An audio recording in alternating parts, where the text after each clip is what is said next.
प्यारे बच्चों, आज देखिएगा मैं आप लोगों को अणुभार कैसे निकाला जाता है इसके बारे में बताएंगे।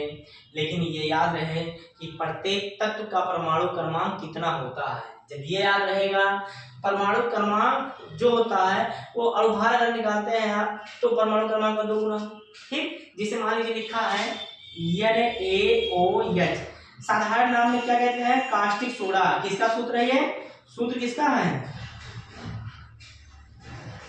Sodium hydroxide. क्या नाम है? Sodium hydroxide. कोष्टक में क्या कहते हैं? Caustic soda. ये आपका कास्टिक सोडा का सूत्र है। कास्टिक सोडा का सूत्र अच्छा 9 वाले के लिए जरूरी है, 10 में भी है ये कोर्स, ठीक है, लेकिन 9 वालों के लिए बहुत अच्छा है। जिसे लिखा सोडियम, अब सोडियम का परमाणु क्रमांक कितना है और अणुभार जो देखते हैं, अणुभार निकालते हैं तो Na हमारा क्या है? सोडियम है। Na क्या है? सोडियम है। तो सोडियम का जो होता है परमाणु भार कितना होता है? सोडियम का परमाणु भार 23 होता है, ये याद रहे। फिर ऑक्सीजन है ना, वो क्या है हमारा? ऑक्सीजन वो क्या है? ऑक्सीजन का परमाणु भार कितना होता है? 16। परमाणु क्रमांक 8, परमाणु भार कितना होता है? 16। ये परमाणु क्रमांक है हमारा 11 सोडियम का। फिर आपका बचा कितना? हाइड्रोजन का परमाणु क्रमांक 1 होता है ना।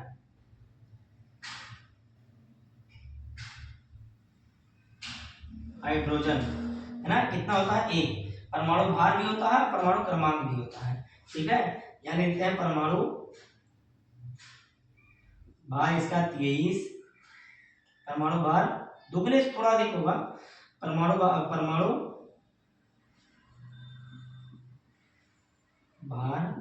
कितना है? 16।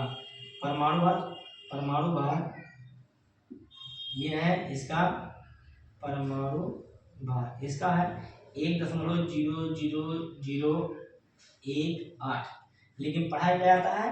1 ही अधिक करता है। अब परमाणु भार से मान लीजिए क्या है? कास्टिक सोडा है, यानी NaOH है। तो पहले अगले तत्व में जाने के लिए प्लस होता है, तो सोडियम कितना है? 23 और प्लस है, अगले तत्व में है ना, तो प्लस, और इसका कितना? 16। फिर अगले में जाएंगे तो प्लस, तो कितना होता है कि 23 और 16 कितना हो गया? 39 1 40, ऐसा ना। जिसे मान लो तेजाब, अब तेजाब का सूत्र कितना है? तेजाब याद है? अब इसको करते हैं H2SO4। H2SO4 का मान लीजिए, अब हाइड्रोजन तो दिया, ऑक्सीजन दिया, लेकिन सल्फर है, तो सल्फर का कैसे निकलेगा? सल्फर 16 होता है, परमाणु क्रमांक 16। सल्फर लिखते हैं, सल्फर का परमाणु भार कितना होता है? 32 होता है, परमाणु क्रमांक 16। अब कैसे निकालेंगे? यहाँ 2 है ना, तो इसका कितना है? 1 है ना। अब ये हमारा क्या है? तेजाब। क्या है? तेजाब, जो बैटरी में डाला जाता है। और रासायनिक नाम क्या? वो साधारण नाम है H2SO4। रासायनिक नाम क्या कहेंगे? सल्फ्यूरिक क्या है? अम्ल है। क्या है? अम्ल, सल्फ्यूरिक अम्ल है। अब सल्फ्यूरिक अम्ल, अब इसका अणुभार निकालते हैं। क्या निकालेंगे हम? अणुभार निकालो। तो हाइड्रोजन है ना, तो हाइड्रोजन कितना होता है? 1 गुणे कितना हाइड्रोजन है? 2। एक हाइड्रोजन के लिए 1 है ना, तो 2 हो जाएगा, 2 से गुणा। फिर अगले तत्व में गए सल्फर का परमाणु क्रमांक 16, तो परमाणु भार 32।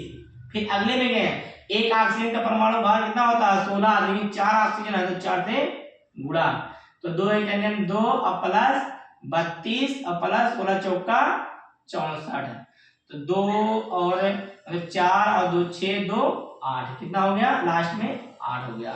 उसके बाद इसका देखिए 3 और 6 9 हाथ से बचा था, नहीं बचा था, 98 कितना होता है? 98। ऐसे आपको निकालना पड़ेगा और ऐसे निकाला जाता है इसी प्रकार। अब देख लीजिए, मान लीजिए नाइट्रिक अम्ल है। नाइट्रिक अम्ल का जो सूत्र होता है क्या होता है? HNO3। इसको क्या कहते हैं? नाइट्रिक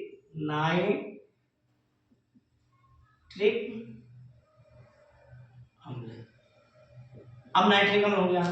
अब नाइट्रिक लिखो, इसमें क्या है? हाइड्रोजन का परमाणु भार कितना एक बताए हैं नाइट्रोजन का परमाणु भार 14, ये 7 होता है, ये 1 होता है, ठीक है परमाणु क्रमांक। और ऑक्सीजन तो बताया ऑलरेडी पहले से ही, परमाणु भार 16। अब निकालो भार, HNO3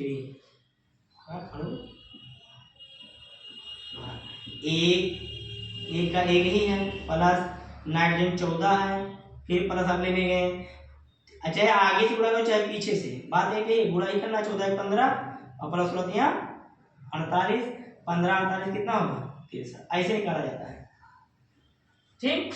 ये हमारा ये दिया है परमाणु। अब देखिए अगले, जैसे मान लीजिए कक्षाओं में इलेक्ट्रॉनों की संख्या इसके पहले वीडियो में डाल चुके हैं। अब मैथ वाली जो बात बची है, ठीक है, इतना ये होता है, ये समझ लीजिए आपका मैथ ही है, जो कि लेसन नंबर 3 है केमिस्ट्री में, लेसन नंबर 3 है, 3 में ये सब पढ़ेंगे आप। लेकिन बेसिकली जो हो वो याद आपको क्या रखना है, 1 से लेकर और 20 तक परमाणु क्रमांक याद होना है। अगर परमाणु क्रमांक याद है तभी ये समझ पाएंगे। अब कल अगले वाले वीडियो में हम डालेंगे संयोजकता, बैलेंस जिसको कहते हैं ना, संयोजकता कैसे निकालते हैं। किसी का नाइट्रोजन का बता दें हम 3 है, या हाइड्रोजन का बता दें कितना है 1 है, और उसमें ये होता है अपवाद कुछ होते हैं, तो अपवाद वाले सिस्टम अगले वीडियो में आप देखेंगे। लेकिन बेल आइकन के साथ साथ सब्सक्राइब बटन को जरूर ही दबाएं, क्योंकि अगर दबाएंगे और बढ़िया से बढ़िया आपको जानकारी प्राप्त हो जाएगी। इतने के लिए धन्यवाद।